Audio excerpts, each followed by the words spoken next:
Hello, John Hively here with Oligarch News.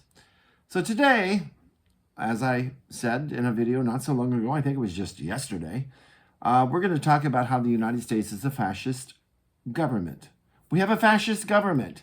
It's all based on war and the intrigue of billionaires who control the government and how they always enrich themselves at the expense of everybody else.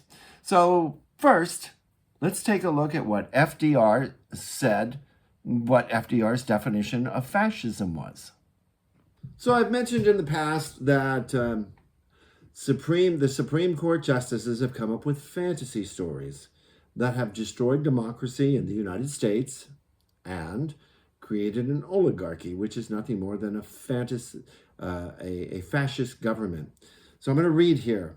The fantasy stories of the Supreme Court have eliminated democracy in the United States and replaced it with a plutocracy, a government controlled solely by the wealthy.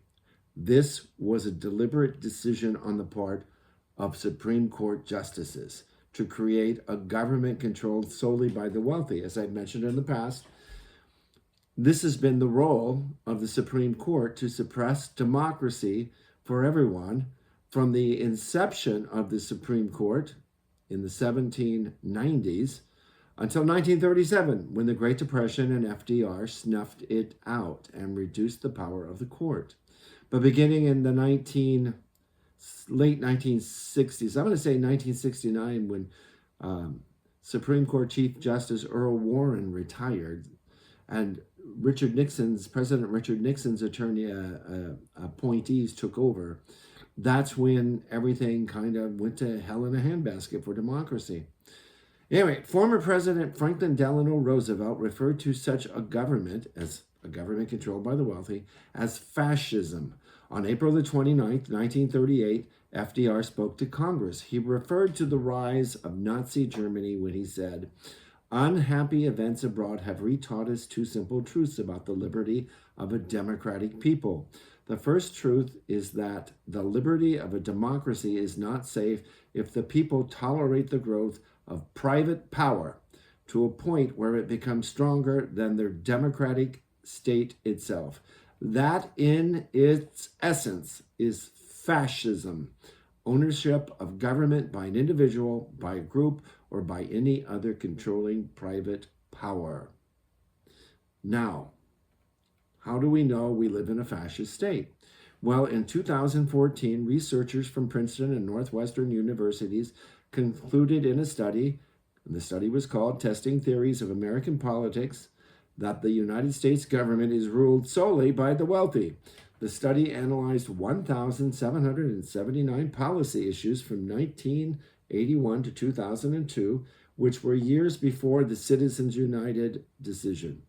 The researchers reported, and I quote, "Despite the seemingly strong empirical support in previous studies for theories of majoritarian democracy, our analysis suggests that majorities of the American public actually have little influence over the policies our government adopts. Americans do enjoy many features central to democratic governance, such as regular elections, freedom of speech and association, and a widespread, if still contested, franchise." The franchise, of course, is the right to vote. But American claims to being a democratic society are seriously threatened when the preferences of economic elites and the stands of organized interest groups are controlled for. The preferences of the average American appear to have only a minuscule, near zero, statistically non-significant impact upon public policy. So there you have it. We live in a fascist state, a plutocracy, an oligarchy, whatever you want to call it. That's just the way it is. And let me come up with some examples, both recent and past. So here you have a news report that came across all over the web in the last few days. And it says, the Trump administration is collecting data on all Americans, and they are enlisting the data analysis company Palantir to do it. The New York Times reports that President Trump has enlisted the firm, founded by far-right billionaire Peter Thiel, who is a massive billionaire, to carry out his March executive order instructing government agencies to share data with each other. The order has increased fears that the government is putting together a database to wield surveillance powers over the American public. Since then, the administration has been very quiet about these efforts, increasing suspicion. Meanwhile, Palantir has taken more than $113 million in government spending since Trump took office, from both existing contracts and new ones with the Department of Defense and Homeland Security. That number is expected to grow, especially given the firm just won a new $795 million contract with the Department of Defense last week. So they're collecting data on everybody. So Peter Thiel, the founder of Palantir and the biggest shareholder and a billionaire, is going to make oodles of money off the taxpayer. What are you going to get out of this? Not a damned thing. It's just another subsidy for wealthy people. They just made this crap up. So they're going to take data from Social Security and the IRS and whatever else they can find, and they're going to put it all into one system. And there's no reason for that. They don't need to collect your data. They already have a ton of it. But they're just making this crap up to ensure that the government can throw money at billionaires at your expense. And here's another report, February 26, 2025, from the Washington Post, which is owned by Jeff Bezos. And we're going to get to him pretty soon, too. Elon Musk, it says, Elon Musk and his cost-cutting U.S. Doge service team have been on a mission to trim government largeness. Yet Musk, excuse me, is one of the greatest beneficiaries of the taxpayers' coffers. Over the years, Musk and his businesses have received at least $38 billion in government contracts, loans, subsidies, and tax credits, often at critical moments, a Washington Post analysis has found, helping seed that growth that has made him the world's richest person. The payments stretch back more than 20 years, $38 billion. Here's a little bit more information. Elon Musk owns, I believe, over 500,000 shares of Tesla. And in 2024, Tesla, a recipient of billions of dollars of federal subsidies, paid zero federal income tax despite reporting $2.3 billion in U.S. income. Over the past 3 years, the company has earned $10.8 billion in U.S. income and paid only $48 million in federal taxes, resulting in an effective tax rate of just 0.4%. This is significantly lower than the statutory corporate tax rate of 21%. So they're getting tons of money, Tesla is, SpaceX is, and how much are they paying in taxes? Virtually nothing. So you're not getting anything back. All Elon Musk is getting, of course, and all Tesla shareholders are getting, are lots of money at taxpayer expense through their profits. They're virtually non-taxed profits. And that's what your subsidies are getting.